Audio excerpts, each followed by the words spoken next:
Declare: luz da escuridão. Esse é quem Todas as vozes declaram: tu és caminho no deserto. tu és, caminho no deserto, Deus de promessas, luz da escuridão, meu Deus. Esse é quem tu és. Tu és, caminho no deserto, Deus de promessas, luz da escuridão, meu Deus. Esse é quem tu és. Tu és caminho no deserto. Tu és, caminho no deserto, Deus de promessas, luz da escuridão, meu Deus. Esse é quem tu és. Esse é o nosso Deus. Oh, levante suas mãos aí onde você está e diga: tu és o meu caminho, Senhor. Tu és o Deus poderoso. Tu és o Deus único, onipotente, onipresente. Está aqui nesse lugar, amém. Vamos cantar com palmas assim, ó.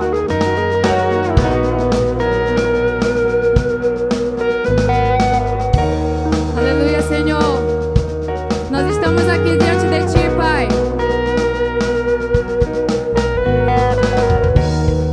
Eis-me aqui, Senhor, buscando Tua verdade e amor. Eu vim nesse lugar, Tua graça encontrar.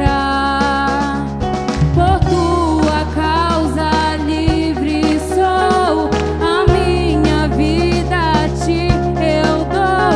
Me coloco em Tuas mãos e ergo minha voz, pois liberto sou. O Teu nome bendirei e bem alto clamarei que eu sou teu, eu sou teu. Por tudo que fizeste a mim, levanto minhas mãos a Ti. Declare: tu és o único, Senhor. A quem adorarei. Eu vou Compartilhar seu amor, me coloco em Tuas mãos, ergo minha voz, liberto sou. O Teu nome bendirei e bem alto clamarei que eu sou teu,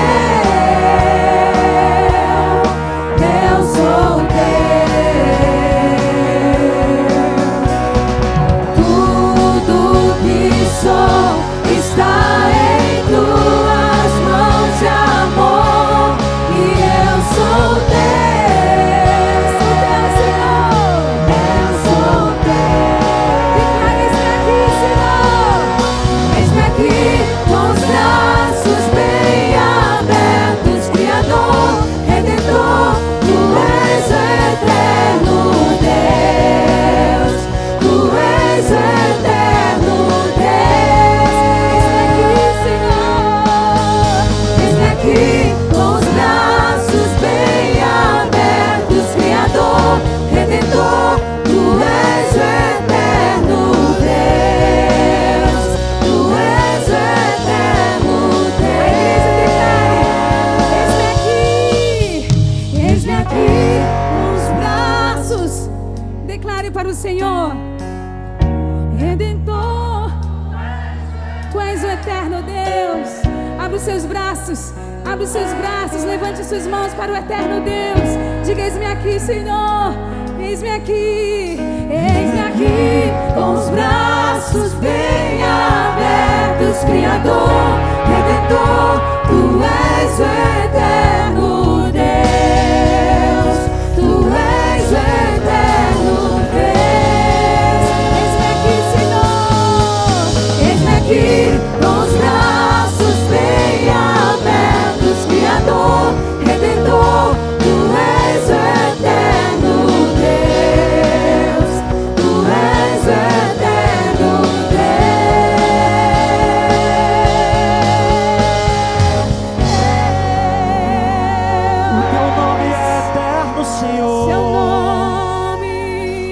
nome é soberano, Senhor. Nome maravilhoso. Louvado seja o nome do Senhor. Sentado onde você está, tome a mão de quem está à sua direita, à sua esquerda, nesse momento. Pai, nós te louvamos nessa noite. Nós cantamos louvores ao teu nome, porque tu és bom e a tua misericórdia, ela dura para sempre, Senhor. Nessa semana que é uma semana onde o Brasil para, onde a nação para, onde famílias que foram construídas ao longo de décadas serão quebradas por causa de um dia, Senhor. Nós queremos levantar mãos santas de louvor e adoração nesse lugar e interceder pela nossa cidade e pela nossa nação. Toma a nossa vida, Senhor, toma essa igreja ao longo desse período, que tu encontres em nós, Senhor, um louvor diferente ao longo desse período, que nós não sejamos achados devedores em absolutamente nada, não que tu precises dessa adoração, mas que a tua igreja adore com mais intensidade, cante com mais intensidade, que cada família aqui viva o evangelho com mais intensidade, e na medida que façamos isso, que nossos lares, Senhor, sejam tomados de um ambiente espiritual, Senhor. Nós queremos declarar que as tuas mãos estarão estendidas sobre a cidade de Belém do Pará. Queremos declarar que as tuas mãos estarão estendidas sobre o Brasil, Senhor. E a chave da cidade, a chave do estado e a chave da nação não serão entregues a principados e potestades, mas entrará o Rei da Glória, e Ele já se faz presente nesse lugar, e nós já sentimos a tua presença, Pai. Que assim seja sobre cada um de nós. Assim nós queremos te pedir e te agradecer no nome santo de Jesus. Dê um glória a Deus mais forte mais uma vez. Que coisa boa estar aqui com vocês, que bom poder participar e louvar a Deus nesse culto de gratidão e louvor. Eu quero convidar você nesse final de semana, eu sei que muita gente viaja e já viajou, e não tem problema nenhum em quem viaja e viajou. Tomara que tenham boas férias, que tragam lembranças para todos nós, mas esse é um fim de semana estratégico, onde nós como igreja somos convocados pelas circunstâncias a adorar a Deus com mais intensidade, a vir para a casa do Senhor. E eu não estou preocupado se a gente vai ter mais frequência, menos frequência nesse fim de semana. Eu acho que cada um de nós vai valer por 3 ao longo desse final de semana. Eu acho que cada um de nós vai romper aqui por essas portas. Gente que outrora estava pulando bloco, escravo do pecado, escravo de tudo que não presta. Hoje você tem a liberdade de decidir. Você poderia fazer, mas você sabe que Deus tem algo melhor para a sua vida. Por isso você está aqui.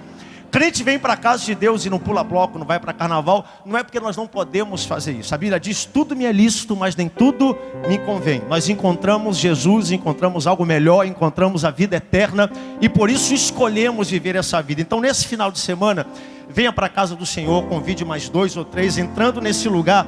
Não espere o culto começar para celebrar, para cantar louvores ao Senhor. Já entre prestando o seu culto de gratidão e louvor a Deus. Eu tenho certeza que Deus se manifestará poderosamente no nosso meio. Eu quero hoje trazer um abraço a todos vocês. Quero trazer aqui e expressar a minha alegria pela liderança da Missão com Famílias da nossa igreja. Você pode dar um aplauso bem forte aos líderes que Deus tem dado a essa igreja? A Bíblia diz em Efésios capítulo 5 que Deus dá pastores, evangelistas, mestres, professores à igreja. E eu sou muito grato a Deus de poder compartilhar desse ambiente com vocês. Eu sempre sonhei e fiquei vendo a igreja do ponto de vista de um apoio sistemático para famílias e casais. Alguma iniciativa da igreja onde quem chegue com problema não tem apenas o apelo e o apoio do pastor e do domingo à noite. Domingo à noite é muito importante, mas ele não resolve o problema. As pessoas chegam aqui no domingo à noite, mas em manifestado o problema, elas são abraçadas por uma célula, elas são cuidadas por uma célula. E eu quero perguntar, quem aqui nessa noite faz parte de uma célula? Levante a mão para a gente dar uma olhadinha. Ao fim do culto, nós vamos convidar todo mundo para subir aqui em cima. A gente quer gravar um vídeo com vocês, convidando outras pessoas para estarem em células conosco. E que todos nós possamos participar disso. Obrigado, pastor Dalvo, obrigado, pastor Daniel, pelo convite. É uma honra poder estar com vocês aqui hoje. Eu ia numa direção diferente, eu ia usar bastante a nossa mídia, e nós tivemos um pequeno problema na mídia. Então hoje eu não vou usar mídia, eu vou numa outra direção. Quem sabe numa sexta-feira dessa eu venho aqui e traga a outra mensagem ao coração de vocês. Hoje eu quero falar para vocês um pouco da minha história, da história da nossa família. E quando eu falo da minha família, obviamente, não porque o meu caso, o meu testemunho de família seja melhor do que qualquer um aqui representado. É o testemunho que eu melhor conheço e melhor vivo. Eu e a Luana, nós estamos vivendo um momento muito interessante da nossa vida. E hoje, num culto para líderes de família, é importante se dizer isso.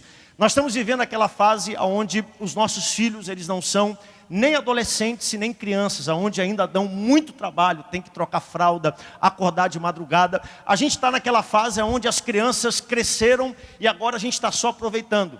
Não chegaram ainda na época da adolescência, aonde dá trabalho, aonde namora. Eu pessoalmente, vendo o mundo que a gente está vivendo, eu acho que Jesus volta nos próximos 5 anos e a Sarinha não vai precisar casar, não vai precisar chegar na adolescência. Essa é a minha fé e a minha expectativa.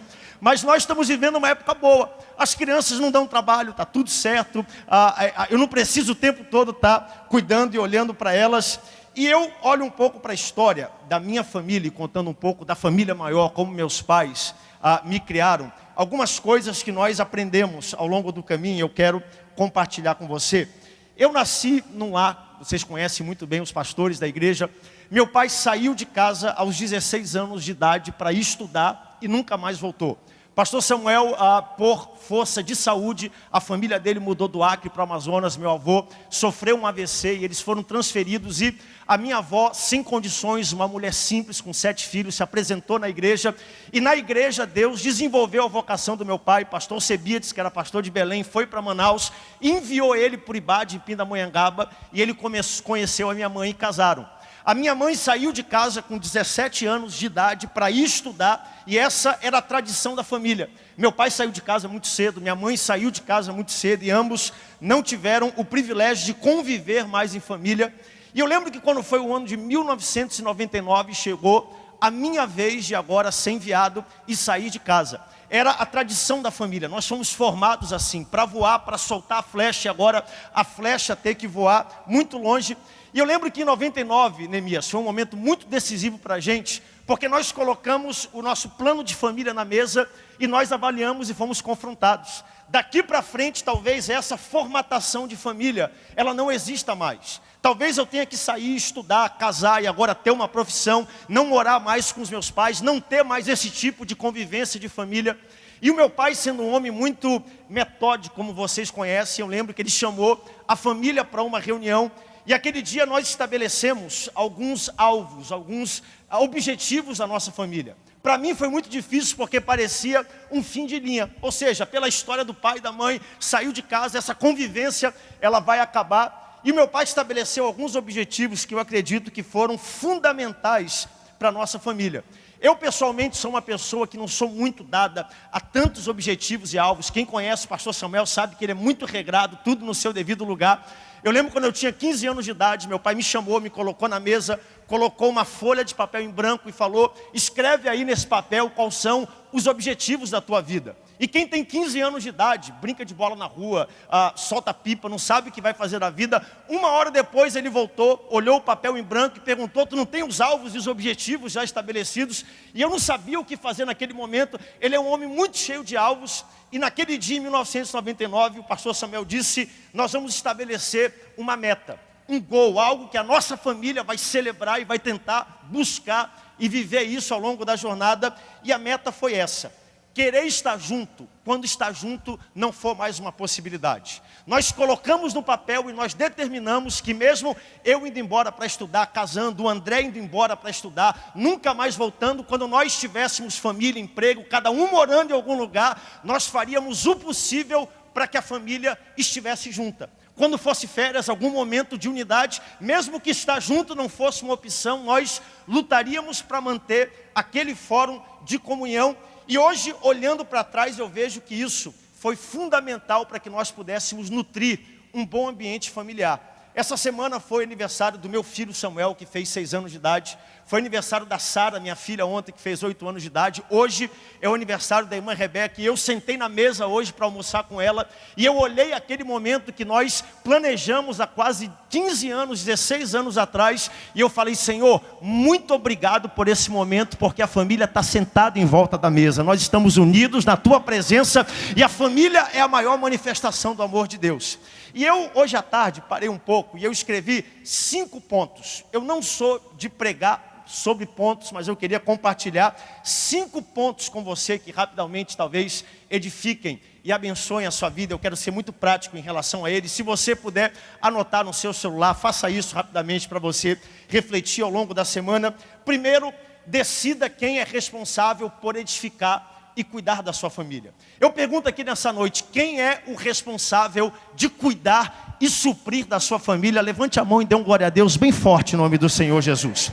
Decida quem é responsável de cuidar e prover para o lar. No meu caso, que sou pastor, e para você isso vai se aplicar de outra forma, talvez na sua carreira, talvez no seu trabalho, na sua frente de empreendedorismo. Para mim isso se revela da seguinte forma: quem morreu pela igreja foi o Senhor Jesus. Em Mateus capítulo 16 ele disse, eu edificarei a minha igreja e as portas do inferno não prevalecerão contra ela. Eu preciso entender qual é o limite que eu tenho para servir a Deus, servir o trabalho e investir e aplicar na minha família. Hoje nós vivemos num mundo onde a gente acha que pode fazer tudo ao mesmo tempo, o tempo todo, e quem paga o preço sempre é a família. A gente sempre quer estudar um pouco mais, quer trabalhar um pouco mais, investir na carreira um pouco mais, e sempre quem vai perder o tempo de afeto e de amor é a nossa família, a nossa casa. E se eu cuidar de coisas que Deus não me levantou para cuidar, a minha família, ela vai ter problemas. Eu começo a olhar um pouco a história, e eu volto quando há 10 anos atrás eu fui para São José dos Campos. Fui servir a igreja em São José. E eu lembro que em 2011, eu pensava pessoalmente, pastor Daniel, que eu podia fazer tudo. Que eu podia visitar todas as casas, que eu podia estar em todos os cultos, que eu podia resolver todos os problemas, que eu podia atender todo mundo ao mesmo tempo. Eu tinha a minha primeira filha, Sara, que nasceu em 2011, perto do centenário. A igreja passando por um momento muito difícil. Eu recém-casado, casei em 2009. E naquele momento o pastor Samuel chegou um dia comigo e falou, para um pouco. Olha só o teu tempo, olha só a tua agenda, dá uma olhada, primeiro ministério, primeira igreja que você dirige, primeiro filho que acabou de nascer. E ele até brincou comigo, primeiro casamento, porque tem muita gente que perde o casamento e vai para o terceiro, para o quarto, para o quinto, porque não sabe equilibrar o tempo que dá para trabalho, carreira, profissão e acima de tudo, o tempo que é delegado à sua família. Para um pouco, tenta equilibrar essa conta, essa balança e entenda que Jesus, ele já morreu, ele vai cuidar da igreja, ele vai cuidar do que é dele e você primeiramente cuide daquilo que é seu. Eu estou pregando algo simples, mas ao mesmo tempo muito direto nessa noite. Nosso primeiro objetivo e o nosso primeiro ministério chama-se família. E depois disso nós colocamos tudo que existe ao longo da linha. Eu não estou aqui dando desculpa para que alguém seja preguiçoso. Eu tenho família, então eu não cuido da célula. Eu tenho família, então eu não sirvo na igreja. Eu tenho família, então eu não invisto na minha carreira. Ninguém aqui é preguiçoso. Todo mundo aqui acordou cedo. Eu acordei 6 da manhã, estive lá no batalhão, atendi hoje à tarde, vou fazer uma visita hoje à noite ainda. Mas isso posto, a minha família é a minha principal obrigação e eu preciso colocar tempo no meu calendário para encaixar a minha família. Quem está entendendo, dê um glória a Deus bem forte em nome do Senhor Jesus. A Bíblia não ensina a amar a igreja como Ele nos amou. A Bíblia não ensina a amar o trabalho como Ele nos amou. A Bíblia não ensina a amar a carreira, a profissão, a empresa como Ele nos amou. Mas a Bíblia ensina a amar a esposa e o esposo como Ele nos amou. Louvado seja o nome do Senhor. E sempre haverá uma guerra e uma tensão sobre esses dois pontos. Como eu equilibro? Então a primeira coisa é decidir quem é o responsável pela minha família. Faça a pergunta para o seu coração nessa noite, quem é o responsável pela minha casa? Segundo ponto, se você puder e quiser anotar, não abra mão daquilo que é só seu, em detrimento de outras coisas que outros podem fazer. Existem funções nessa noite que são apenas suas e não cabem absolutamente ninguém. Quer ver um exemplo claro?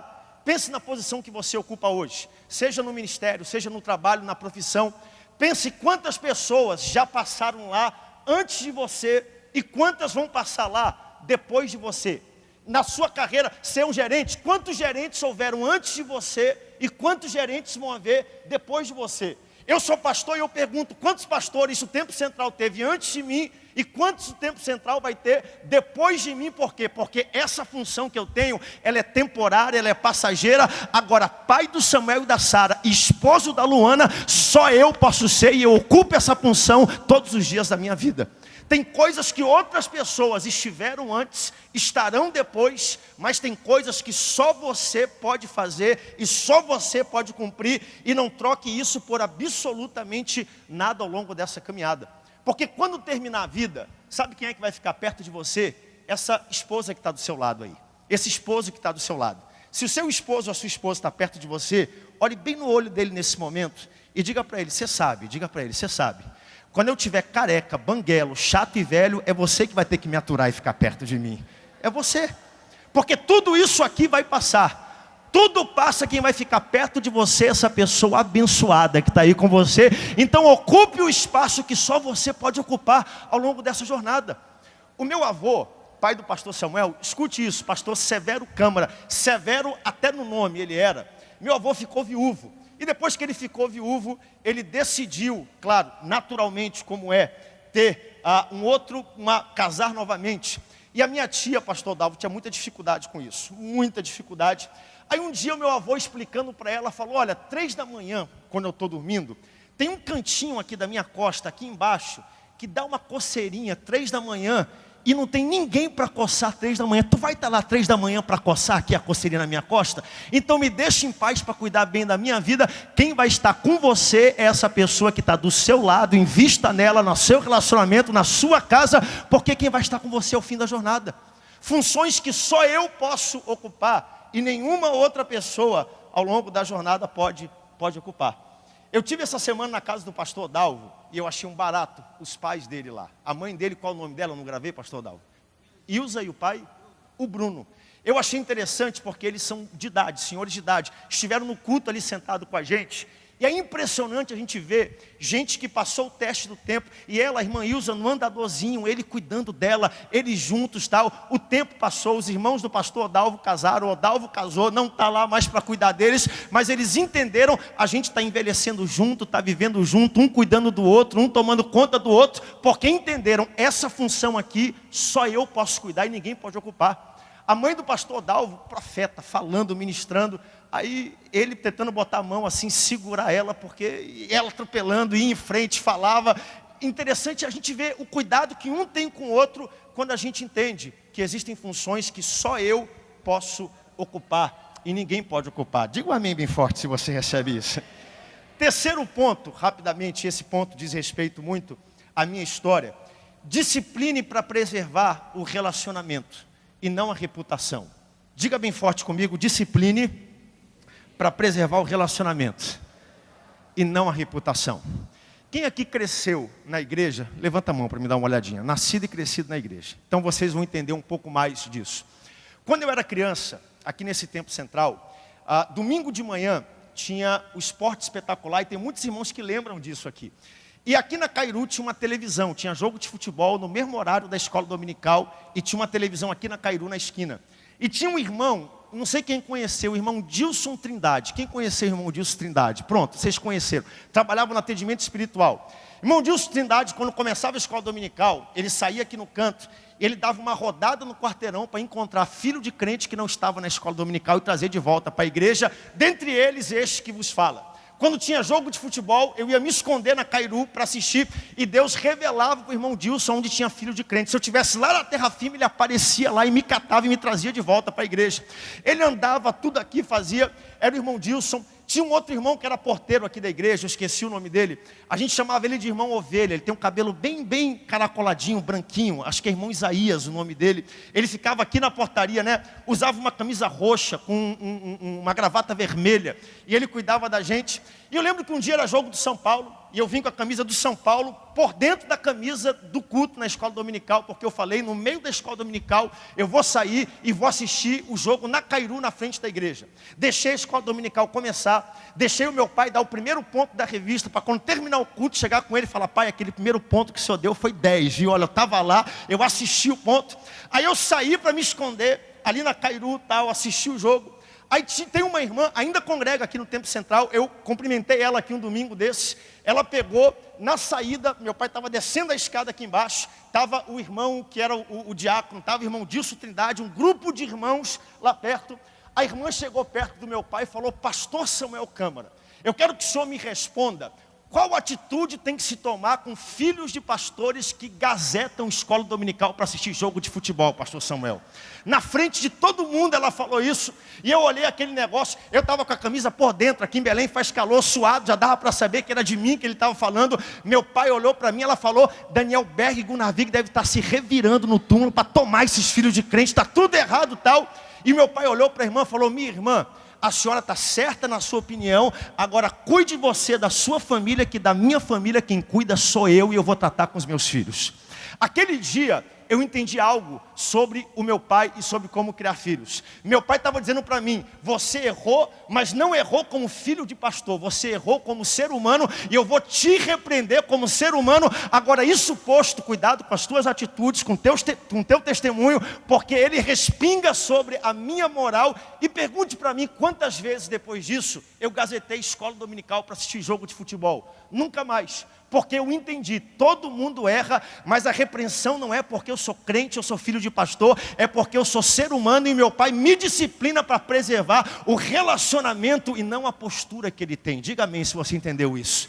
A gente precisa entender e saber separar as duas coisas, porque tem muita gente ferida com a igreja, chateada com a igreja, magoada com a igreja, porque nós repreendemos e exortamos as pessoas, não para preservar o relacionamento, mas a reputação. E Deus está dizendo: o que importa para mim é você, o seu coração, a sua vida. E eu aprendi essa lição. Porque o fim da história, nós vamos ter que estar juntos. A família vai ter que estar junto, o irmão vai ter que estar unido com outro irmão, o esposo vai ter que estar unido com a outra esposa. E nós precisamos restaurar e proteger o relacionamento e não a reputação.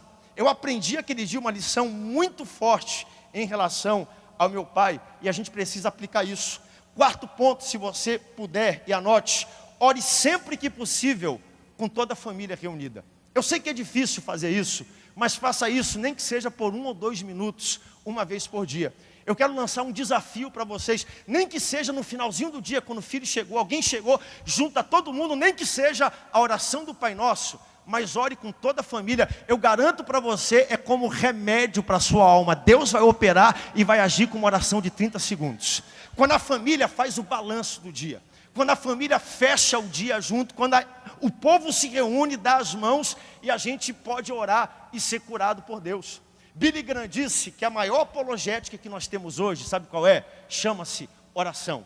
Orar em lugar público, falar com Deus, reunir e ensinar a nossa família a orar.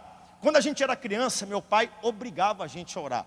Eu não tinha o direito de, com 10 anos de idade, dizer que eu não queria orar. Era hora de orar, eu tinha que orar. Ele ia no quarto, buscava a gente, eu ficava sentado. Ele não queria saber se estava dormindo, acordado, com raiva, chateado, feliz ou triste. Pegava na mão, a gente orava rapidinho. Ele abençoava a nossa vida. E eu aprendi uma lição com meu pai. Hoje eu tenho a minha família, eu tenho a minha casa, eu tenho os meus problemas. E eu sei como meu pai lutava as guerras dele. E eu luto exatamente do mesmo jeito. Quando as coisas começam a apertar, eu reúno a minha família, eu dobro os meus joelhos. E Deus é o mesmo, Ele continua operando milagres através da oração. Mas essa transferência de fé e de exemplo se dá quando a família, ela ora junto. Quando a gente reúne e traz a casa toda para orar juntos. Há uns 3 meses atrás, eu tive uma experiência com a Sarinha, a minha filha mais velha, lá em São José dos Campos. A gente foi deixar a irmã Rebeca no aeroporto. Choveu muito aquele dia na Dutra, fechou a Via Dutra. E lá em São Paulo tem uma rede de postos chamado Graal, que são paradas bem grandes, onde a gente para tomar refrigerante, tomar um lanche. E eu fiquei preso na estrada, parei com a minha filha no Graal, perto de São José dos Campos, para comer um espetinho de frango, que lá vende, o pessoal aqui conhece. Parei para comer o espetinho de frango, e eu desci, comprei o espeto, paguei pelo espeto, estava lotado o Graal de gente, porque a Via Dutra estava fechada. Sentei na mesa e mandei brasa, comecei a comer meu espetinho. A Sarinha virou para mim e falou: papai, o senhor não vai orar não, agradecer a Deus pelo seu espetinho? Eu olhei para minha filha e falei: já que tu é tão santa assim, então ora tu no meu lugar. Já que está fazendo diferença, peguei, estendi a mão com ela, e não é que ela pegou, segurou a minha mão, e ela começou a orar. Falou: papai do céu, obrigado pelo espetinho, obrigado pela Coca-Cola, obrigado pela vovó que viajou, obrigado pelo carro, obrigado pela viagem. Eu fiquei impressionado com a minha filha, segurei as mãos, fechei os olhos, e quando a gente terminou a oração, todo mundo do restaurante estava olhando para a gente, porque a oração ainda é a maior apologética que nós temos, e ela faz diferença, e ela transforma o ambiente onde nós estamos. As pessoas não foram convidadas a olhar a nossa oração. Eu não parei e falei, gente, olha aqui porque eu vou orar um pouco, vou falar com Deus. Aonde você fala com Deus, o ambiente é transformado, o ambiente é impactado, e o principal ambiente que a oração precisa tocar é a nossa casa. É a gente entender que quando nós oramos como família, a nossa casa é abençoada. Quando nós saímos do Graal, uma mulher procurou a gente, falou assim, olha, eu quero parabenizar vocês, porque eu sou crente desviada, e faz muito tempo que eu não vejo gente orar, principalmente uma criançazinha como essa, e eu tenho para mim que a semente foi plantada no coração daquela mulher, e talvez ela tenha retornado para Jesus, só com uma oração da minha filha. A oração que muda e que transforma o ambiente. Lá em casa a gente tem o hábito de todo dia à noite orar 2 minutos. A gente chama de oração da escada. Lá em São José eu morava num sobrado de 2 andares, lá é muito comum. E todo dia à noite, chegava em casa 10 da noite, a hora que fosse, as crianças acordadas, eu gritava na escada, escada, e eles descem no pé da escada. Não há nada místico no pé da escada, é porque o Samuel não gosta de entrar no quarto da Sara, porque o quarto da Sara é cor-de-rosa. A Sara não gosta do Samuel no quarto dela, porque o Samuel tem chulé, e todo mundo que é pai sabe, o Samuel não pode entrar no meu quarto, então vamos para o pé da escada. Aqui no pé da escada a gente ora, e é impressionante como Deus cura a nossa família e trata o nosso coração com uma oração de 2 minutos, juntamente com os nossos filhos. Tem dia que eu e a Luana, a gente está meio atravessado, e isso é normal, todo casal fica assim, e a gente tem um hábito nosso, que é a oração do relógio. A gente senta e a gente ora no sentido horário, ou seja, quem está à minha esquerda recebe a minha oração. Então, se o Samuel estiver à minha esquerda, eu oro por ele, o Samuel ora pela Sara, a Sara ora pela Luana, e a gente dá a volta de oração. E quando a Luana está muito chateada comigo, é interessante, porque eu chego com ela e eu boto ela na minha direita, eu falo, meu amor, ora pela minha vida, santifica a minha vida. Ela chateada, o outro dia, eu decidi dar um aviso que ela queria que eu desse na igreja. Quando chegou a hora de orar, era a Luana correndo para não ficar na minha direita, para não ter que orar por mim. Mas o interessante é que naquele momento a gente ri, o perdão começa a ser liberado, a bênção de Deus começa a invadir o ambiente, Deus começa a transformar a nossa casa. As diferenças que ficaram ao longo do dia são destruídas em nome do Senhor Jesus. Ore sempre, se possível com toda a família. 30 segundos, 1 minuto, 2 minutos, nós chegamos aqui pelo poder da oração, louvado seja o nome do Senhor. E Deus cura e trata a nossa casa. Último ponto, e eu já vou terminar. Priorize o casamento no calendário, assim como você faz no coração. Diga amém bem forte, quem prioriza no calendário, assim como faz no coração. Escute, com todo respeito, eu atendo muitos casais, muitos. E muita gente fala assim, pastor, a gente não se encontra ao longo do dia. Ele trabalha de manhã, eu trabalho à noite, a gente não tem nenhum ponto de contato, a gente não almoça junto, a gente não conversa junto, a gente não tem nenhum momento onde a gente celebra o que Deus fez. E eu quero convidar você a priorizar o seu casamento no seu calendário, assim como você prioriza no seu coração. Quem aqui entende que a família é prioridade no coração, diga um amém bem forte se você entende. Agora, quem aqui entende que a família é prioridade no calendário? Diga um amém bem forte. Notou que foi mais frágil? Qual é a data do casamento, hein? Tem festa no dia da data do casamento? Tem uma viagem no dia da data do casamento? Um dia que seja, sabe? Pega o carro, abastece e vai para Salinas aqui, tira um dia para celebrar o aniversário de casamento. Deus está falando aqui, eu estou sentindo o ambiente aqui nesse momento. Tem gente que vai sair roxa aqui hoje, está vendo só o que o pastor está falando? Ah, pastor, não tem dinheiro para ir para Salinas. Vá para Mosqueiro, arruma uma casa emprestada. Não tem dinheiro para ir para Mosqueiro, vá para a Orla de Quaraci comer tapioquinha. Mas coloque no seu calendário assim como está no seu coração. Tem que acontecer isso, gente. Aniversário de casamento, aniversário dos filhos. Tire um momento, tire um almoço. Não dá para ter uma data como essa, que é importante no coração. Eu pergunto, qual foi a data que mais transformou a sua vida? Qual foi? Entre as 2 maiores, talvez encontrar Jesus foi uma delas. A outra foi qual? Foi a data do casamento. Priorize isso. Tem um momento. Quem aqui tem casa em Quaraci? Levanta a mão. Ninguém, gente. Vocês não estão querendo entregar, né? Para não ter que prestar a casa para alguém. Quem aqui tem casa em Mosqueiro? Levanta a mão. Casa em Mosqueiro. Vamos lá, que você possa emprestar. Ali tem uma mão levantada por ali, ó, isso. Ó, se não tiver, vá lá com o irmão, peça emprestado. A casa dele, passe uma tarde lá na casa dele ali, ó. Mas coloque na agenda. Tem que pôr na agenda, assim como está no coração. São esses momentos que Deus usa para gerar cura e para transformar a nossa vida, sabe? São esses momentos. Empreste, faça alguma coisa e, se possível, tá bom? É só. Eu sei que tem gente que entende disso muito mais do que eu. Vá sozinho, só você com a sua esposa. Ah, pastor, mas meu filho tem 2 anos de idade, ele não vai morrer desmamado. Deixe ele com um familiar, com um parente e vá sozinho e aproveite a vida com a esposa e com o esposo que Deus entregou para você, porque o alvo é terminar essa jornada todo mundo junto. O alvo é a gente investir naquilo que realmente interessa e, quem sabe, chegar lá no fim da jornada e todo mundo querer estar junto, quando está junto, não for mais uma opção, uma escolha e uma decisão. Para fechar e para terminar, diga comigo bem forte, diga não por agora, mas não diga não para sempre. Repita isso, diga não por agora, mas não diga não para sempre. Tem coisas que a gente tem que saber qual é a época certa de poder colocar. Tem algum casal aqui que não tem filhos, recém-casado? Eu queria chamar que viesse aqui à frente, rapidamente, por favor. Recém-casado que não tem filhos. Tem algum casal aqui? Corre aqui, pode vir aqui, por favor. Vem aqui comigo, rapidamente. Fique em pé bem aqui, isso. Fique em pé bem aqui. Eu queria convidar agora um casal com filhos pequenos, neném, pequenininho. Vem aqui, por favor, tá? Não precisa trazer o neném, vem só o casal. Aqui o casal recém-casado sem filhos, fique em pé aqui. Tem um casal que teve filho há pouco tempo, isso, que possa vir aqui rapidinho, só para me usar. A gente vai vir todo mundo aqui em cima daqui a pouco para orar pelas células. Tem casal com filho pequeno, isso, está vindo ali um casal. Dê um aplauso bem forte esse casal que está chegando aqui, vem aqui. Agora eu quero um casal com filhos adultos, mas que ainda vivem em casa com você. Tem alguém que possa vir aqui? Os seus filhos são adultos, têm mais de 18 anos, mas vivem em casa junto com você. Vem aqui, por favor. Pode ficar em pé bem aqui, vocês. Não, eles aqui, ó. Vocês ficam aqui, fica aqui eles. Isso. Que tem filho adulto que mora dentro de casa com você. Pode vir aqui, por favor. Agora eu queria um casal que você está dizendo assim, livre estou, já despachei, casei e vim embora, agora estou eu e a minha velhinha junto, vivendo a nossa vida. Alguém que já criou os filhos e enviou. Vem aqui rapidinho, por favor. Fiquem em pé aqui vocês, por favor.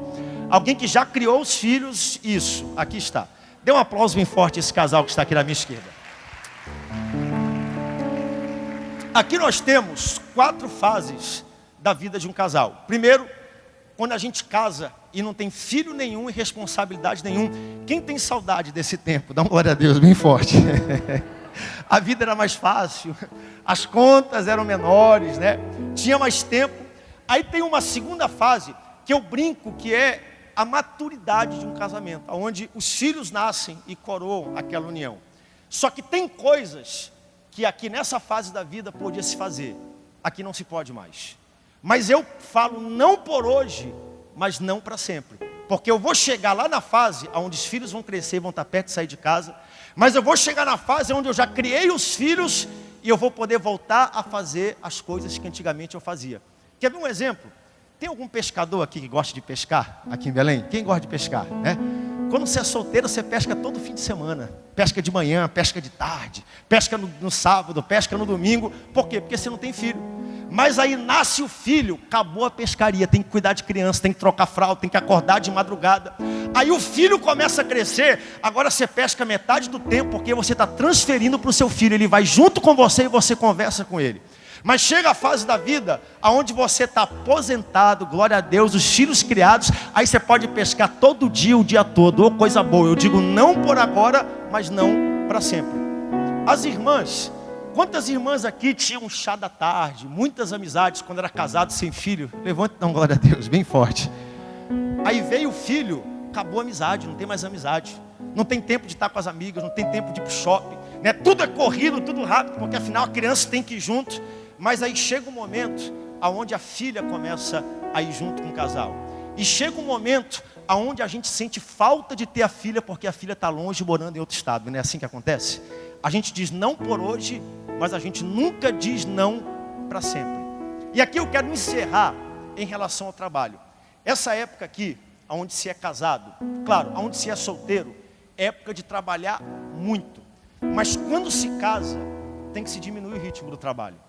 Tem que se diminuir o ritmo da carreira, porque senão quem paga a conta é quem? É o casamento. Aí chega uma época onde os filhos chegam, e aí o trabalho tem que diminuir, porque hoje não é o que o mundo ensina. A gente trabalha mais, a gente corre mais, e agora a gente não cuida nem da esposa e nem do filho. Ah, pastor, mas é a minha carreira. Vai chegar o dia em que o filho vai crescer e vai demandar menos de você, aí você volta a trabalhar mais. Aí vai ter o dia onde você está aposentado, aí você vai escolher aquilo que você vai querer fazer ao longo da vida. Faz sentido o que eu estou pregando aqui nessa noite? Faz sentido para alguém? Meu pai, por exemplo, quando eu era criança, meu pai trabalhava muito. Houve uma fase da nossa adolescência onde meu pai trabalhou menos, porque ele entendia, tem uma máxima que é realidade: ou eu me sacrifico agora e descanso depois, ou eu descanso agora e me sacrifico lá na frente.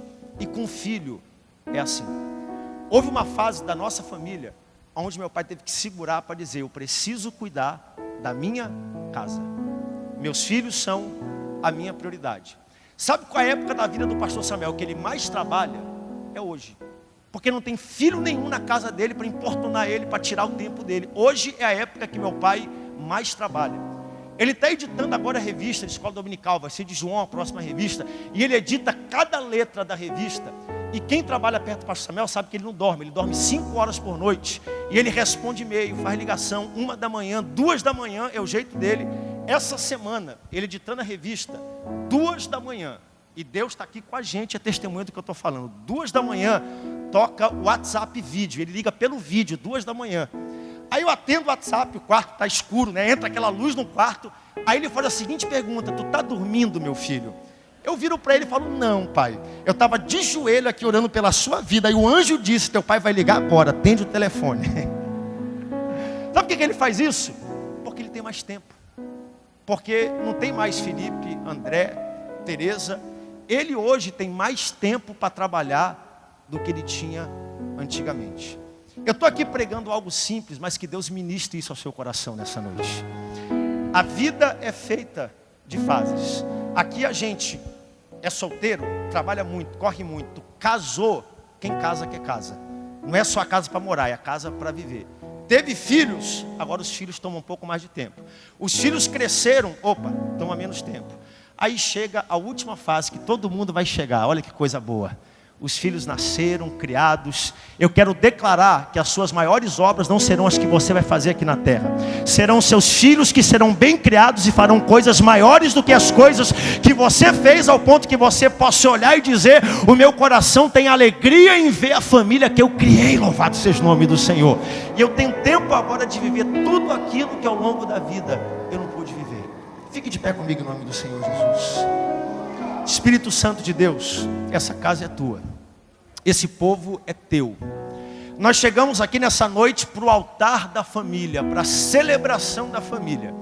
E aqui eu falei sobre 6 pontos, Senhor Jesus, mas talvez um deles precise ser aplicado no coração de alguém que chegou aqui nessa noite.